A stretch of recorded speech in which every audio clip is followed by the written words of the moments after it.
पश्चिम बंगाल में विधानसभा चुनाव की तारीखों का हुआ ऐलान।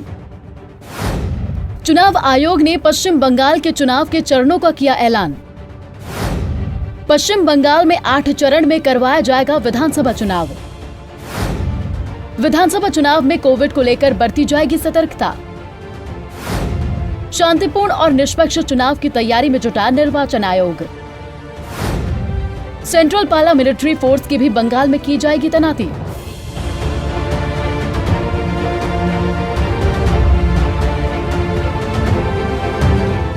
पश्चिम बंगाल में विधानसभा चुनाव की तारीखों का इंतजार खत्म हो गया है।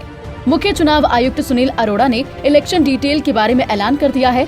पश्चिम बंगाल में 8 चरण में विधानसभा चुनाव करवाए जाएंगे। चुनाव आयोग की तरफ से तारीखों का ऐलान होते ही मॉडल कोड ऑफ कंडक्ट पश्चिम बंगाल में लागू हो गया है। पश्चिम बंगाल में 27 मार्च को पहले चरण का होगा चुनाव। पहले चरण में बंगाल के 30 विधानसभा सीटों पर होगा चुनाव। पहले चरण में पश्चिम बंगाल के 5 जिलों में होगा मतदान। पहले चरण में पुरुलिया, बांकुरा और झारग्राम में होगा मतदान।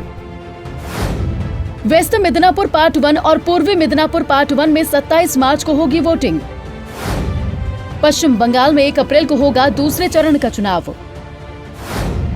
दूसरे चरण में बांकुरा पार्ट 2 और पश्चिम मिदनापुर पार्ट 2 में होगी वोटिंग।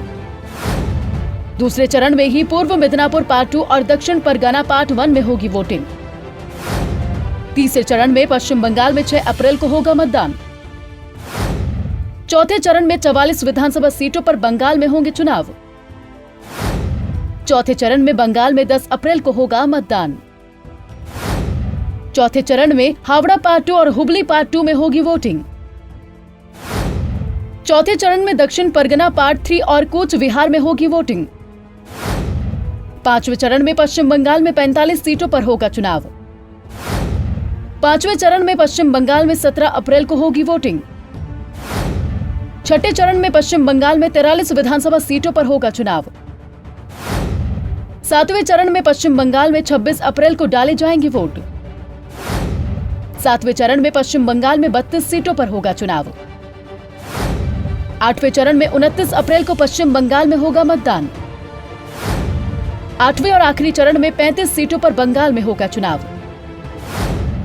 2 मई को पश्चिम बंगाल के विधानसभा चुनाव के आएंगे नतीजे। पश्चिम बंगाल में पिछले विधानसभा चुनाव 7 चरणों में हुए थे।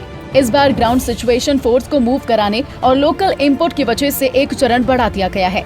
राजनीतिक हिंसा को देखते हुए निर्वाचन आयोग बेहद ठोस तैयारी कर रहा है। जम्मू कश्मीर से सीआरपीएफ की कई कंपनियां बंगाल पहले ही पहुंच चुकी है और जरूरत के मुताबिक और भी सुरक्षा बलों की तैनाती की जाएगी।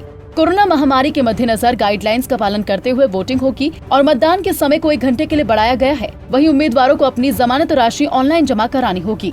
उम्मीदवार समेत अधिकतम 5 लोग ही घर घर जाकर वोट मांग सकेंगे। वहीं चुनाव से जुड़ी जानकारी के लिए आयोग ने टोल फ्री नंबर 1950 जारी किया है। साफ है कि चुनाव आयोग पश्चिम बंगाल में शांतिपूर्ण और निष्पक्ष मतदान कराने के लिए कमर कस चुका है। इस बार बीजेपी और टीएमसी के बीच सीधी टक्कर चल रही है। अब 8 चरण के चुनाव के बाद 2 मई को आने वाले चुनावी नतीजे ही ममता दीदी की राजनीति की तकदीर और तस्वीर तय करेंगे।